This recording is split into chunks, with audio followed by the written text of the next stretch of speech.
আসসালামু আলাইকুম সুপ্রিয় শিক্ষার্থী বন্ধুরা, আমি লুৎফুন্নাহার আনিকা এবং তোমাদের সবাইকে জানাই শুভেচ্ছা। আজকে আমরা ইংলিশ ফার্স্ট পেপারের ইংলিশ ফর টুডে যে লেসনটি নিয়ে পড়তে যাচ্ছি সেটি হচ্ছে দ্য লেজেন্ড অফ গাজী। এটা হচ্ছে চ্যাপ্টার 14 এর লেসন নাম্বার 3। তোমাদেরকে প্রথমেই বলে রাখি, এখানে যে লেজেন্ড তোমরা দেখতে পাচ্ছ, এই লেজেন্ড ওয়ার্ডটার মিনিং যদিও আমরা অনেক ক্ষেত্রেই জানি সেলিব্রিটি বা স্টার বোঝায়, তবে এখানে লেজেন্ড বলতে আমরা যেটা বুঝবো সেটি হচ্ছে টেল, মানে হচ্ছে বা স্টোরি, অর্থাৎ ওল্ড স্টোরি এভাবে করে আমরা বুঝে থাকবো। কেননা এখানে গাজী পীর সম্পর্কে মূলত হচ্ছে তোমাদেরকে তার ব্যাপারে বলা হয়েছে, তার সব মিরাকেলসের ব্যাপারে। সো এই কারণে টেল বা স্টোরি অর্থে ব্যবহৃত হলো। তো প্রথমেই দেখো, এখানে কিছু কোয়েশ্চেন্স তোমাদের সামনে তুলে ধরা হলো।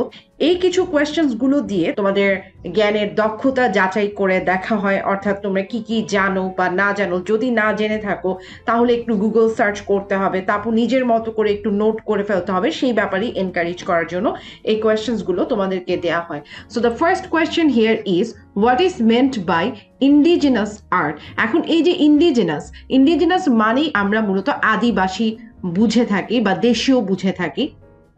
তো আমি যদি আদিবাসীও লিখি যে আদিবাসী, তবে এখানে আর্ট মানে হচ্ছে শিল্পকলা, অর্থাৎ আদিবাসীদের শিল্পকলা বলতে বা দেশীয় শিল্পকলা বলতে তুমি কি বুঝো।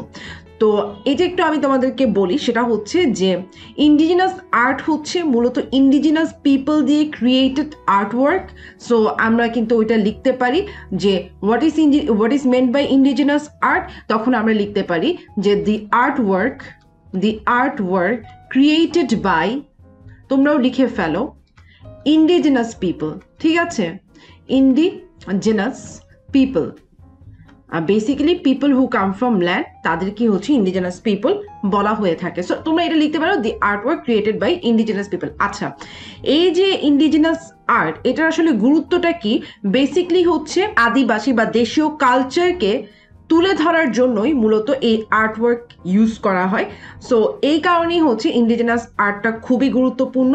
দ্যাট মিনস কি, যে ইন্ডিজিনাস আর্ট কি করে, প্রোভাইড করে, আমি যদি এখানে লিখি provides a means of cultural expression. So that is the significance of indigenous art. ঠিক আছে, cultural expression. So that is very very important. So তোমরা চাইলে এভাবে লিখতে পারো বা তোমরা তোমাদের মতো করেও লিখতে পারবে। আচ্ছা, নেক্সট, হ্যাভ ইউ সিন পাট or scroll paintings?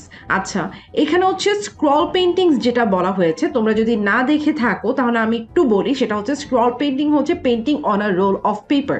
ফার্স্টে এটা লিখে ফেলো, স্ক্রল পেইন্টিং মানে কি, painting on a roll of paper, painting on a roll of paper. ঠিক আছে, সো একটা দেখা যায় যে পেপার রোলের ওপর পেন্টিং থাকে। এই ধরনের আর্ট ফর্মগুলো প্র্যাকটিস করা হতো প্রাইমারিলি ইস্ট এশিয়ায়। সো এটাও হচ্ছে জেনে রাখো কোথায় প্র্যাকটিস করা হতো প্রাইমারিলি। সো প্রাইমারিলি এটা হচ্ছে প্র্যাকটিস করা হতো ইস্ট এশিয়ায়। তাহলে primarily was practiced in East Asia. So এগুলো হচ্ছে তোমাদের জন্য কিছু তথ্য যেগুলো জানা খুবই প্রয়োজন তোমাদের জন্য। আমি ইস্ট এশিয়াকে EA দিয়ে লিখলাম। ঠিক আছে, তো স্ক্রল পেইন্টিং এ যেটা হয় সেটা হচ্ছে চাইনিজ এবং জাপানিজরা স্ক্রল পেইন্টিং এর জন্য বিখ্যাত। তো তারা মূলত এই ধরনের রোল অফ পেপারে তাদের কালচারের যে বর্ণনা সেটা আর্ট ওয়ার্কের মাধ্যমে তুলে ধরতো। So that is also kind of indigenous art বলা যেতে পারে চাইনিজ এবং জাপানিজদের। সো তোমরা যদি না জেনে থাকো তবে গুগল সার্চ করে দেখতে পারো। নেক্সট যে কোয়েশ্চেন সেটা বলা হয়েছে যে, মানে এটা হচ্ছে follow up question based on the second question, যে তুমি যদি ইন্ডিজিনাস আর্ট দেখে থাকো তাহলে কি ধরনের ইমেজেস তুমি সেখানে দেখেছো, অর্থাৎ what are some of the images ডিপিক্টেড in them. So সেটা হচ্ছে তোমাকে বলতে হবে। আমি যদি তোমাদেরকে চাইনিজ বলি বা জাপানিজ আর্টওয়ার্কের কথা বলি, তবে সেখানে দেখা গেছে যে তাদের কালচারাল এক্সপ্রেশনস গুলোকে তুলে ধরা হয়েছিল, যে তখনকার দিনে তাদের শাসন আমল কেমন চলতো, বেসিক্যালি রুলারদেরকে তুলে ধরা হয়েছে, বা তখনকার সমাজের যে চিত্র তা তুলে ধরা হয়েছে। Next question, what other forms of indigenous art can you think of? অর্থাৎ ইন্ডিজিনাস আর্টের আর কোন কোন ফর্মের ব্যাপারে তুমি মূলত চিন্তা করতে পারো। সো এটা হচ্ছে তোমার এক্সপেরিয়েন্সের উপর ডিপেন্ড করে। তো আমি যদি তোমাদেরকে বলি, এই যে আদিকালে আমরা যখন দেখতাম যে এনশাইন্ট টাইমে এনশাইন্ট পিপলরা গুহার মধ্যে, কেভের মধ্যে যখন পেন্টিং করতো, ঠিক আছে, সো সেই ধরনের পেন্টিংস গুলো কিন্তু ইন্ডিজিনাস আর্টের কাইন্ড অফ ফর্ম। সো আমরা বলতে পারি যে এখানে হচ্ছে painting painting in the stone of caves. So আমরা কিন্তু এটা বলতে পারি যে হ্যাঁ, কেভস এর স্টোনের ওপর পেন্টিং বলা যেতে পারে। সো সেই ক্ষেত্রে এগুলো কিন্তু ইন্ডিজিনাস আর্টের মধ্যে পড়ে, এনশাইন্ট টাইমে যেগুলো আমরা দেখতাম। সো এইগুলোই হচ্ছে মূলত ইন্ডিজিনাস আর্টের কিছু কোয়েশ্চেন্স ছিল, যে ব্যাপারে তোমাদের যদি কিছু তথ্য জানা থাকে তাহলে সেক্ষেত্রে তোমরা উত্তর করতে পারো। আশা করি তোমরা বুঝতে পেরেছো। তো এখন আমরা মূল গল্পে চলে যাই, একটু খেয়াল করো। According to some myths and legends যেটা হচ্ছে বেসিকলি, আমি তোমাদেরকে বললাম টেল বোঝে। সো আর traditional story sometimes popularly regarded as historical but not authenticated. So এটার মেইনলি অথেন্টিকেশনটা নাই যে এটা অ্যাকচুয়ালি ট্রু কিনা। সো লেটস গেট স্টার্টেড, আমরা তাও পুরো বিষয়টা পড়ে দেখি। গাজী পীর ওয়াজ আ মুসলিম সেন্ট মানে দরবেশ বোঝায়। তো উনি ছিলেন মুসলিম দরবেশ। তো who is said to have spread Islam, যিনি ইসলাম প্রচার করেছিলেন in the parts of Bengal close to the Sundarbans. So দেখা গেছে যে সুন্দরবনের কাছাকাছি এরিয়া মানে খুলনার দিকের যে এরিয়া, সেখানেই বেসিকলি বলা হয়ে থাকে যে গাজী পীর হচ্ছেন ইসলাম প্রচার করেছিলেন। So he was credited with many miracles, অর্থাৎ এটাও শোনা গেছে যে তার কিন্তু বহু অলৌকিক প্রতিভা ছিল, অর্থাৎ অনেক ধরনের অলৌকিকতার সাথে তার নাম জড়িত, এটাই কিন্তু লোকে বলে। So for example, he could supposedly calm dangerous animals and make them docile. Very important. দেখা যাচ্ছে যে উনি ভয়ঙ্কর, যারা একদম হিংস্র, হ্যাঁ, যেগুলো বিপজ্জনক এনিমালস আছে, সেসব বিপজ্জনক এনিমালসদেরকে কাম মানে হচ্ছে শান্ত করে ফেলতে পারতেন, অ্যান্ড মেক দেম ডসাইল। ইম্পর্টেন্ট। ডসাইল মানে বশীভূত করে ফেলা। সো মানে খুবই ইজিলি পারসুয়েট করে কন্ট্রোল করে ফেলতে পারতেন, দ্যাট ইজ দ্য থিং, এটা বলা হচ্ছে। তো he is usually ডিপিক্টেড in pants or scroll paintings riding a fierce looking Bengal tiger। আচ্ছা, এটা খুবই খুবই খুবই ইম্পর্টেন্ট একটা লাইন। আর তারপর আমরা একটু যাই, এখানে বলো a snake in his hand but no apparent danger। আচ্ছা, তোমরা দেখতে পাচ্ছ নর্মালি কিন্তু বাঘের ওপর মানুষের বসাটা এটা কিন্তু অসম্ভব একটা ব্যাপার, কিন্তু দেখা যাচ্ছে এই যে তোমরা দেখতে পাচ্ছ এই যে স্ক্রল পেন্টিং, আমি একটু লিখে দিই, SCROLL। তো আমি কিন্তু তোমাদেরকে বলেছিলাম যে স্ক্রল মানে হচ্ছে যে জিনিসটা হচ্ছে রোল অফ পেপারের উপর যে পেন্টিংটা, সেটাকে স্ক্রল পেন্টিং বলা হয়, বা সেটাকে আমরা প্যাটস বলে থাকি। এরকম পেন্টিং মেনলি ওনাকে নিয়ে আঁকা, এবং এই ধরনের পেন্টিং এর মধ্যে যে বিষয়টা দেখানো হচ্ছে যে উনি বাঘকেও দেখা যাচ্ছে বশীভূত করে ফেলতে পারতেন, এবং ওনার হাতে স্নেক দেখানো মানে হচ্ছে এটাই যে এখানে স্নেক বলি, বাঘ বলি, যত হিংস্র জন্তু জানোয়ার বলি, সবগুলোই কিন্তু দেখা যেত ওনার এই যে মিরাকেলের সামনে কিছুই ছিল না, এবং উনি খুব সহজেই এদের বশে নিয়ে আসতে পারতেন। তো যার কারণে এই বিষয়টা হচ্ছে একটা স্ক্রল পেন্টিং এর মাধ্যমে তুলে ধরা হয়েছে যে উনি অ্যাকচুয়ালি ওনার মধ্যে এই ধরনের অলৌকিকতা ছিল। আশা করি তোমরা বুঝতে পেরেছো। আচ্ছা, এরপরে যদি দেখো তোমরা অ্যাকর্ডিং টু সাম স্টোরিজ, এই যে দেখো অ্যাকর্ডিং টু সাম স্টোরিজ এই কথাটা বলা হয়েছে, এটার মানে হচ্ছে এটা যে একটা লেজেন্ড, এখানে যে এই গল্পগুলো যে একেবারে অথেন্টিকেটেড এটা কিন্তু তোমরা বলতে পারবে না, কেননা এগুলো লোকে বলা কথা, অর্থাৎ বিভিন্নভাবে এগুলো প্রচলিত হয়ে এসেছে, ঠিক আছে, চলে আসলো। সো হি অলসো ফট, অর্থাৎ তিনি যুদ্ধ করেছিলেন কার সাথে? ক্রোকোডাইলের সাথে, রাইট? অর্থাৎ কুমিরের সাথেও তিনি যুদ্ধ করেছিলেন, যে কুমির দেখা যাচ্ছে যে যেই এলাকায় থাকতো সেই এলাকার মানুষদের জন্য হুমকি স্বরূপ ছিল, থ্রেটেন্ড করতো, অর্থাৎ দেখা যেত থ্রেট মানে হচ্ছে আমরা এটাই বুঝি যে ভয় দেখাতো। তো এই কুমিরগুলোর সাথেও তিনি কিন্তু ফাইট করলেন, ঠিক আছে। এবং কুমিরগুলো কিন্তু এখানে বলা হচ্ছে যে আমরা যদি পুরো লাইনটা একবার পড়ি, যে হি অলসো ফট crocodiles who threatened the people of a region full of canals and creeks, অর্থাৎ খাল এবং মোহনায় আর খাল এবং মোহনা বলতে ক্রিকস বলতে কিন্তু খালিও বোঝায়, অর্থাৎ ছোট নদীর ছোট অংশ। তো এই ধরনের জায়গাগুলোতে যেখানে ক্রোকোডাইল থাকতো, সেই ধরনের ক্রোকোডাইল গুলো সেগুলোর অর্থাৎ সেই রিজিয়নে বা সেই অঞ্চলের মানুষদের জন্য হুমকি স্বরূপ ছিল। এই ধরনের ক্রোকোডাইল গুলোর সাথেও তিনি কিন্তু দেখা গেছে লড়েছেন। ইনডিড, ইনডিড মানে প্রকৃতপক্ষে a kind of watery jungle bordering the Bay of Bengal। তো পুরো একেবারে এমন জঙ্গল, যে জঙ্গলটা হচ্ছে জলে পূর্ণ, এমন জঙ্গলে যে অনেকগুলো ক্রোকোডাইলের সাথে তিনি কিন্তু যুদ্ধ করেছিলেন, এটার কথাই হচ্ছে বলা হচ্ছে। ঠিক আছে, so because of his alert and vigilant presence, অর্থাৎ তার সতর্ক অবস্থানের কারণে, এখানে ভিজিল্যান্ট মানে হচ্ছে ওয়াচফুল, তিনি ওয়াচফুল ছিলেন, তিনি সতর্ক ছিলেন। অ্যালার্টও হচ্ছে ঠিক একই রকমের মিন করে। So all predatory animals were said to have been kept within bounds. দেখা গেছে যে সমস্ত শিকারী পশুদের তিনি একটা নিয়মের মধ্যে নিয়ে এসেছেন, একটা কন্ট্রোলের মধ্যে কিন্তু নিয়ে এসেছিলেন। সো প্রিডেটরি বলতে শিকারী বোঝায়, আর অ্যানিমালস মানে তো জন্তু। তো শিকারী জন্তু বলতে বাঘ বলি বা স্নেক বলি বা ক্রোকোডাইল বলি, সবগুলোর একটা লিমিটের মধ্যে ছিল। So it was also believed that he enabled villagers to live close to forests and jungles and cultivate their lands। তো এটাও বিশ্বাস করা হয়ে থাকে যে তার কারণে ভিলেজাররা কিন্তু সক্ষম হয়েছিল, অর্থাৎ তিনি সক্ষম করেছিলেন যে জঙ্গল বা বনের কাছাকাছি থাকার জন্য ভিলেজারদের সেই সাহসটি উনি জুগিয়েছিলেন, এবং সেখানে কিন্তু ভিলেজার অর্থাৎ গ্রামের লোকেরা চাষবাসও করার সেই সক্ষমতা লাভ করেছিল তার কারণেই। আশা করি তোমরা বুঝতে পেরেছো।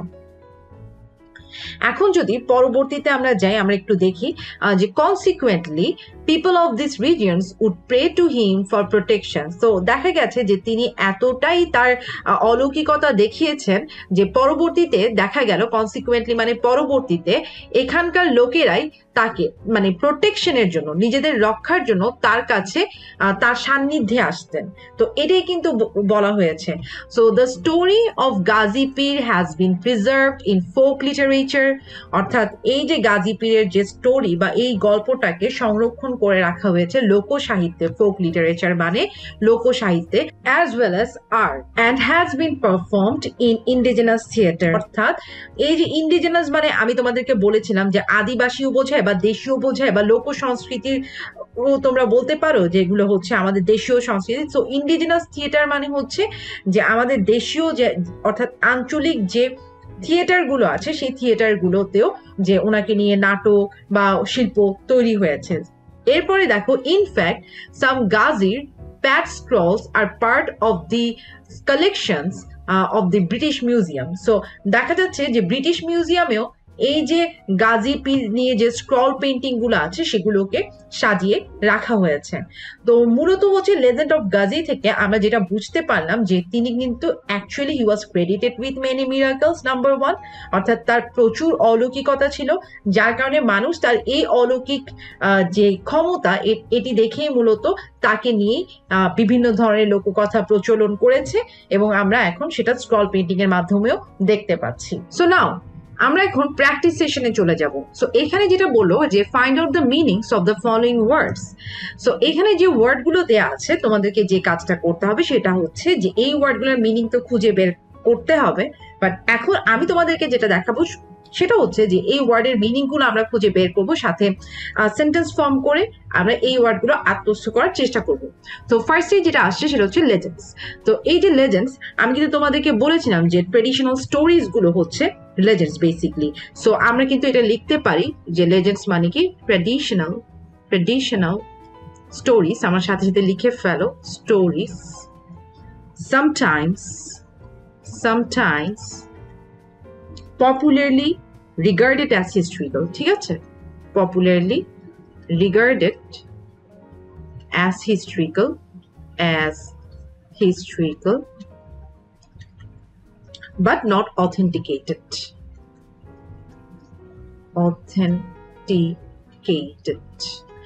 সো ভেরি ইম্পর্টেন্ট, কিন্তু একটু বোঝার চেষ্টা করো। হ্যাঁ, এখানে হচ্ছে লেজেন্ডস মানে যেগুলো হচ্ছে মানে প্রচলিত যে গল্পগুলো, যেগুলো হচ্ছে মূলত দেখা যাচ্ছে হিস্ট্রিক্যাল বা ইতিহাসের সাথে রিলেটেড, তবে এগুলো কোনো কি নেই, সত্যতা নেই। তো সেটাই হচ্ছে লেজেন্ডস। তো এটা তোমরা গাজী পীর থেকেই কিন্তু বুঝেছো। তো আমরা কিন্তু এভাবেও লিখতে পারি, যে এই যে আমরা লিখলাম দ্য লেজেন্ডস অফ গাজী পীর, সো ওইটাই কিন্তু তোমরা লিখতে পারো দ্য লেজেন্ডস অফ গাজী পীর। অর্থাৎ এটার মানে কি বোঝায়, অর্থাৎ দি ট্র্যাডিশনাল স্টোরিজ অফ গাজী পীর, অর্থাৎ গাজী পীর নিয়ে যে ট্র্যাডিশনাল স্টোরিজ গুলো আছে সেগুলোই হচ্ছে বেসিকলি লেজেন্ডস। আশা করি তোমরা বুঝতে পেরেছো। এরপরে যদি আমরা পরবর্তী ওয়ার্ডে যাই, আমি এটা একটু মুছে ফেলি কারণ পরবর্তী ওয়ার্ডের জন্য আমাকে একটু জায়গা করে নিতে হবে। সো সেটা হচ্ছে ডসাইল। ডসাইল মানে আমি তোমাদেরকে এটাই বলেছিলাম যে বশীভূত করা যায় এরকম টাইপেরই বোঝানো হয়। সো আমরা কিন্তু যদি মিনিংটা লিখি ইংলিশে, সেটা হচ্ছে quiet, quiet and easy to influence, অর্থাৎ যাকে সহজেই প্রভাবিত করা যায়, easy to influence.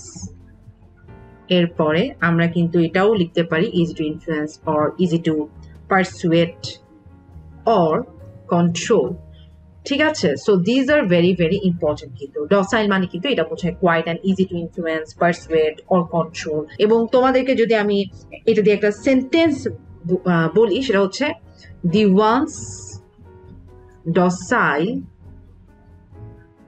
population, the once docile population has finally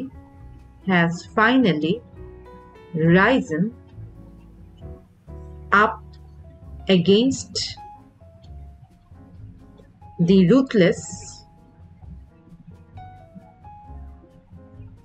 regime. তাহলে এই যে রুথলেস রেজিম মানে হচ্ছে এটাই বোঝানোর চেষ্টা করেছে, যেটা হচ্ছে একেবারে নিষ্ঠুর শাসন।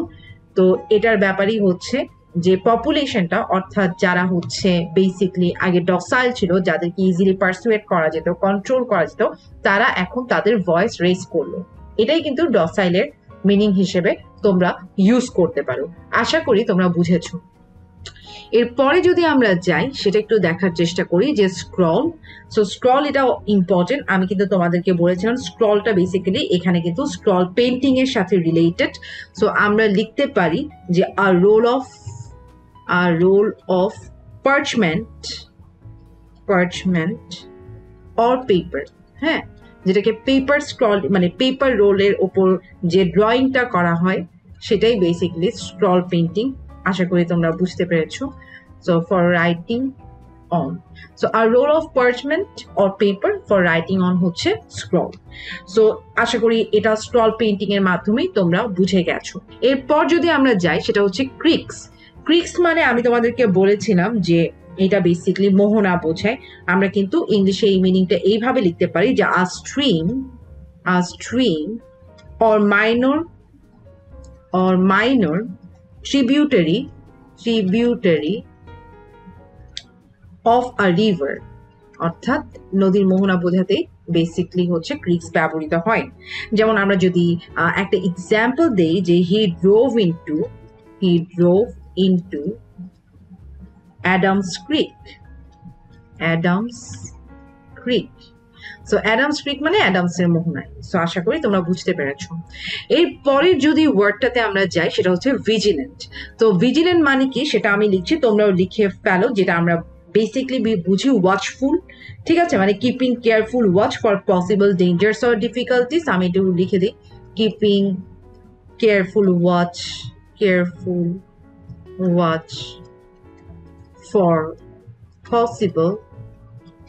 possible danger or difficulties. So keeping careful watch for possible danger or difficulties হচ্ছে vigilant, অর্থাৎ তোমার আশেপাশে ডেঞ্জার আছে, ডিফিকাল্টিজ আছে, তুমি একেবারে সতর্কভাবে চারিদিকে খেয়াল করছো, এটাই মানে হচ্ছে তোমার ভিজিল্যান্ট প্রেজেন্স আছে।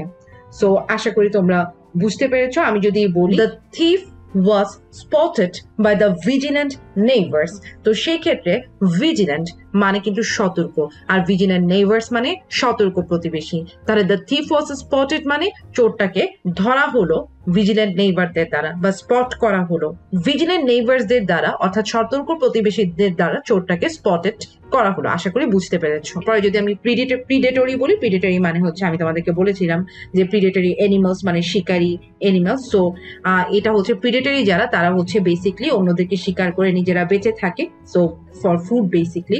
So preying upon other organisms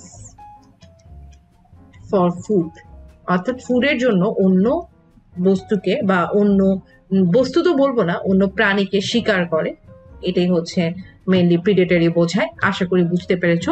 so predatory হচ্ছে সেইটা, এবং আমরা কিন্তু প্রিডেটরি অ্যানিমালস দিয়ে বেসিক্যালি এটাকে আত্মস্থ করতে পারি। লাস্টলি কালেকশন যেটা, সেটা হচ্ছে a group of things or people, এটা বুঝতে পারো, আ গ্রুপ অফ থিংস কে আমরা কালেকশন বলি, অথবা আ গ্রুপ অফ পিপলস বলতে আমরা কালেকশন বুঝে থাকি। সো সেই ক্ষেত্রে a group of things or people বলতে পারি, আমরা বলতে পারি যে আর র্যাম্বলিং কালেকশন অফ হাউসেস, এভাবে করে আমরা জিনিসটাকে আত্মস্থ করতে পারি। আশা করি তোমরা বুঝতে পেরেছো। সো দিস ওয়ার বেসিক্যালি সাম ওয়ার্ডস, এবং আমি সেগুলোর মিনিং সহ সেন্টেন্স গুলো ডিসকাস করলাম যাতে করে তোমরা আত্মস্থ করতে পারো।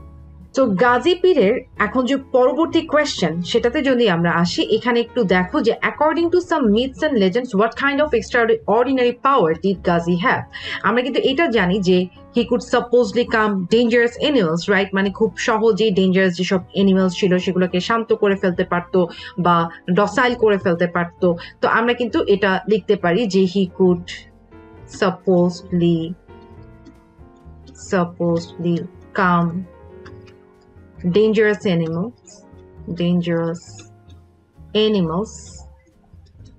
animals and make them docile. So এই ধরনের এক্সট্রাঅর্ডিনারি পাওয়ার কিন্তু তিনি বিয়ার করতেন। সো এটা কিন্তু তোমরা লিখতে পারো।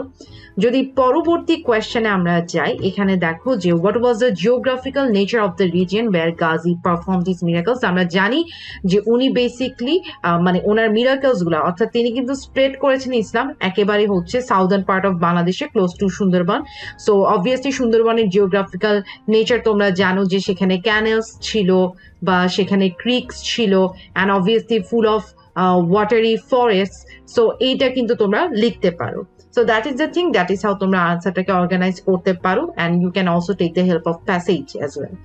পরবর্তী কোয়েশ্চেনে যদি আমরা যাই, এখানে দেখো যে why do you think was Gazi admire in parts of rural Bangladesh for a long time? Because একটা জিনিস হচ্ছে হি enabled villagers to settle in the south western part, মানে যেখানে হচ্ছে একেবারে দেখা গেছে যে ক্রোকোডাইল ছিল বা বিভিন্ন ধরনের ডেঞ্জারাস এনিমালস ছিল, তিনি তার অলৌকিক ক্ষমতা বা মিরাকলস এর মাধ্যমে সেগুলোকে ডসাইল করে রেখেছেন, and he enabled villagers two cultivate lands and everything. So সেই জিনিসটা তোমরা লিখতে পারো। That is the reason why তাকে অনেক বেশি অ্যাডমায়ার করা হতো।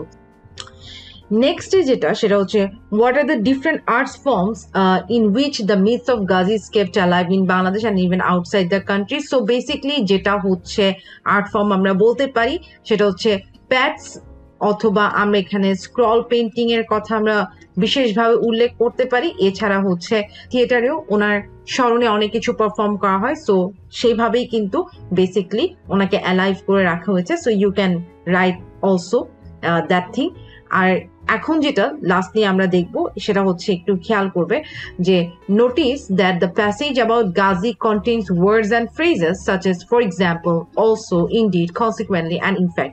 These words and phrases are used either for emphasis or for transitions. What part of speech do these words belong to? Which of them are used for emphasis and which for transitions? And why are they needed in the passage? And how different would the passage be without them? একটা জিনিস একটু খেয়াল করবে, সেটা হচ্ছে এই যে for example বলো বা অলসো বলো, ইনডিড বলো, কনসিকুয়েন্টলি বলো বা ইনফ্যাক্ট বলো, এগুলো সবগুলোই কিন্তু conjunctive adverb.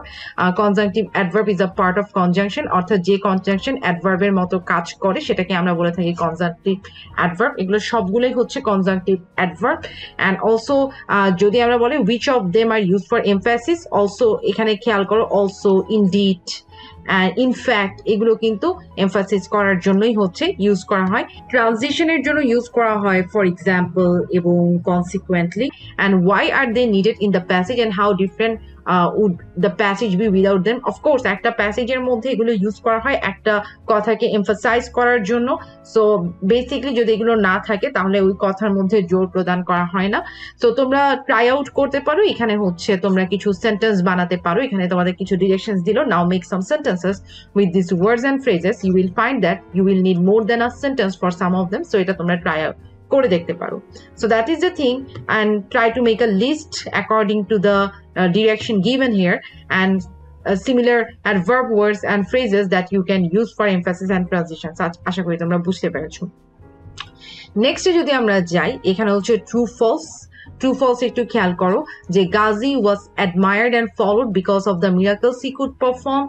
Yes, this is true. এরপরে মানে হচ্ছে গাজিকে অবশ্যই অ্যাডমায়ার করা হতো বিকজ দেখা যাচ্ছে যে তার মিরাকলস এর জন্য অনেক বেশি প্রশংসিত হয়েছিলেন তিনি।